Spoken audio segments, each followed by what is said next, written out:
Well, hello, everyone. Welcome back. This is A Course in Miracles 365, Awakening to Love. I'm Reverend Tomas, and we're traveling. Yes, this is our Airbnb that we're staying in McMinnville, Oregon, for a little while here. So, yes, I want to thank all of you who have tuned into the most recent video. That was the one that I shot right here in this room yesterday. And that was the 27th question in the Manual for Teachers. What is death? Yeah, interesting topic, and one that every spiritual seeker, every spiritual student is going to ask at some point, aren't they? And the answer is that it's nothing. There is no death. The Son of God is free. We'll see that again today with this particular recording and this particular question in the manual, and that is 28. Question 28. What is the resurrection? All right, if the last video was, what is death? Today it's, what is the resurrection? Well, what do we think of when we think of the resurrection? If you were raised, as I was, and many of you were, in a Judeo-Christian country like the United States, which is where I was raised, maybe you're from Western Europe or Australia or New Zealand, maybe from elsewhere, right? And maybe you weren't raised in a majority Judeo-Christian tradition, but for those that were, we think of the resurrection as Easter, don't we? We think of he is risen, and on the third day, Jesus rose from the dead, and things like that. Now, we also happen to think about, if we associate Easter with the resurrection, it is also, whether you love this or not, associated with the fictional character, the Easter Bunny. Oh, yeah. And candy and dying Easter eggs, and possibly getting into a fight with your brother and sister when you dyed eggs with your mom, and hiding the Easter eggs from the children and keeping a few for yourself. Little jelly beans. And you may think of those large chocolate bunnies. I mean, the big milk chocolate molds that frankly taste like wax. I don't know if you think those big milk chocolate bunnies are gross, but I always thought they were gross as a kid. So why are we talking about that? Oh yeah, resurrection, Easter. Well, let's find out what Jesus says the resurrection is, because after all, he was involved in it, wasn't it? Right? Resurrection is a simple change of mind. That's what it is. It's a change of mind about the meaning of the world, about the meaning of all of this, the meaning of all of this, yeah, the meaning of everything that we see, everything that we have been instructed to believe. It's a change of mind about all of that. And it is a peaceful change of mind. Let's be very clear. It is it's an entirely benign and peaceful change of mind. And in that peace is the power of God. So when I say in all of these videos, the power of God, it is not power over someone. It is not temporal power like political power, like the power that an elected official supposedly holds. Why? Because we said that this person did, that he or she did. We said it. It's an idea. It's not power over somebody. The power of God is love itself, which knows no opposites. It knows no boundaries at all, does it? We can even see that in the world, that love knows no boundaries. in an intimate love relationship, we cannot, in fact, control who we fall in love with. And if you have the experience of doing that, and most of us do here at some point, it doesn't matter to love whether somebody is a member of a different ethnic group, does it? It doesn't matter where they come from or how they were raised, what they were raised to believe in. It doesn't even matter if they're the same gender as you, does it? It doesn't matter. Love doesn't know any boundaries. It doesn't know any opposites at all. Not one. So God, being love, knows no opposites, knows no boundaries at all, because God extends himself, the Son of God, you and me, all of us, know no boundaries, no opposites at all. It's changing our mind about the way we see things, right? It's changing our mind about what all of this means. That's resurrection. It's entirely peaceful. It's entirely benign. It's entirely and completely limitless. What we call the spiritual path, of which, by the way, A Course in Miracles is simply one expression. Jesus refers to A Course in Miracles as but one manifestation of a universal course. Awakening is the universal course. So, what we call the spiritual path or your walk here in spirituality is the universal course. How much time will it take? I don't know. It's up to you. I mean, really, it's up to you.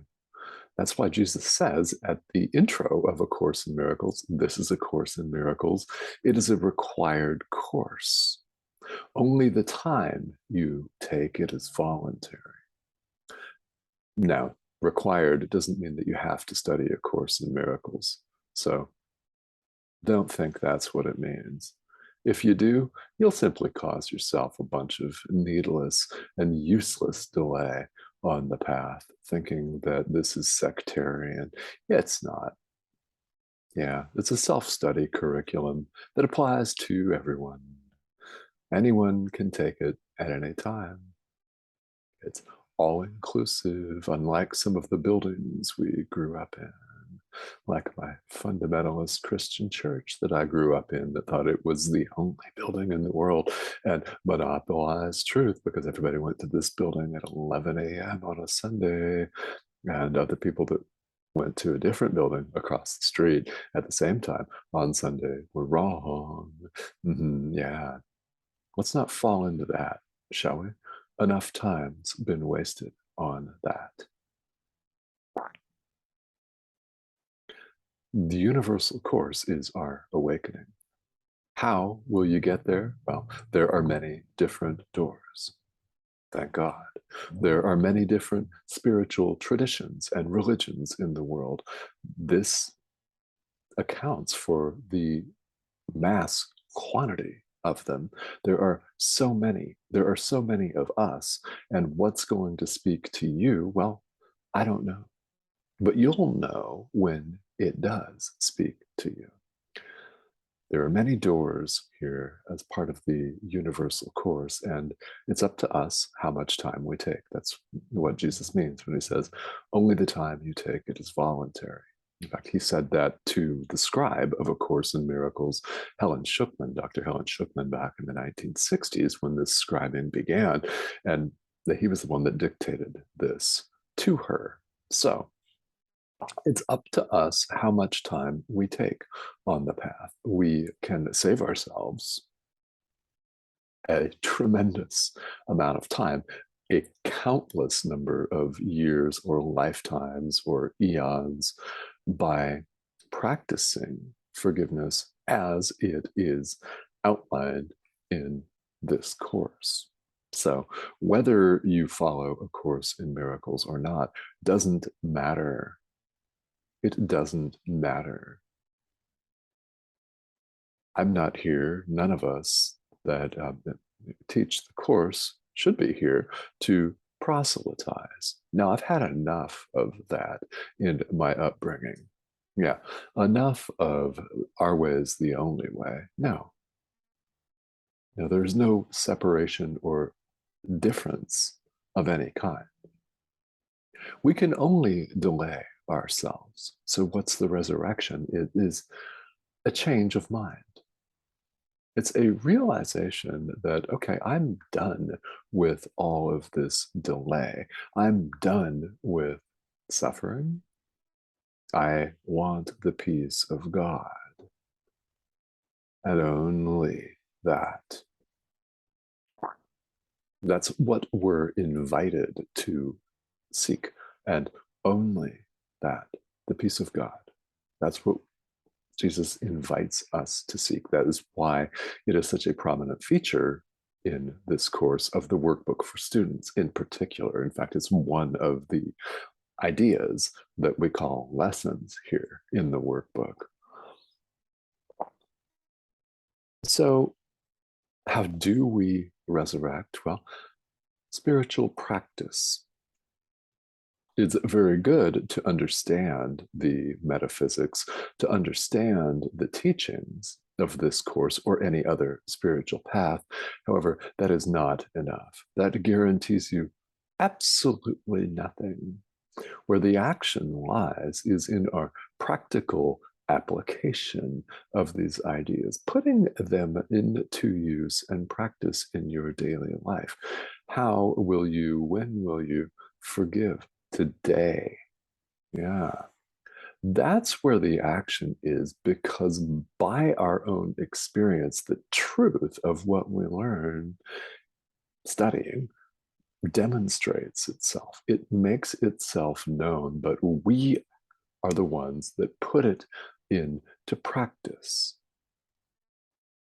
Don't believe me, no problem. Try it and see, but make sure you really try it. How about that? Yeah. This is all about being an adult, isn't it? I know. Shortens the line right there, doesn't it? Because we need to be honest with ourselves. Up to this point, we have been extraordinarily dishonest with ourselves, haven't we? We have gone off and tried to keep some of our special forms of hatred. We easily forgive some people and not others. Many of you easily forgive anybody but yourself and leave yourself out of the equation. No, right? We hide and we attempt to conceal the goal and hide the ball, so to speak, in so many ways. That is what the ego does. The ego attempts to keep our eye on shiny objects, manifesting a brand new Mercedes. Nothing wrong with that. You can give me your Mercedes if you want to. Just make sure it's paid for. And there's a full tank of gas. Thanks. But spirituality is not about that. It's not about manipulating things on the level of form, the world, shiny objects. It's not about that. The more we focus on the shiny objects, the less we focus on what's in here, which is where the action is. This is the cause. Our own mind is the cause of everything. When we change our mind, guess what changes? Our experience in the world, and all of the phenomena that we look at and appear to interact with will be different. Why? Because our mind is different and we have placed the focus where it belongs, within. All right. So as we progress here, we're nearing the end of the manual for teachers. And in this series of videos, we'll be moving into a short but really significant and very very interesting segment called A Clarification of Terms, which answers some more very common and excellent questions that a course student or a student of spirituality in general may have, no matter what tradition they study. Okay, that's where we're going with this. So thank you all for tuning in, and thank you to all of you who have recently subscribed to this channel. If you have not yet, feel welcome to do this. This is a series of videos that I began about a year and a half ago. Began as a live stream on Enlightened World Network, and it's still offered on the YouTube channel for Enlightened World Network. That's how all of this began. We now pre-record the content, and I find it really beautiful that I'm not scrolling my cell phone looking for the live comments because I was distracted by that. Just like there's lots of phenomena to distract us. So I hope that you're enjoying this. Please feel welcome to leave a comment. Thank you for tuning in. Thank you for your subscriptions, and I will see you back here on the next video. All right, thanks a lot, guys.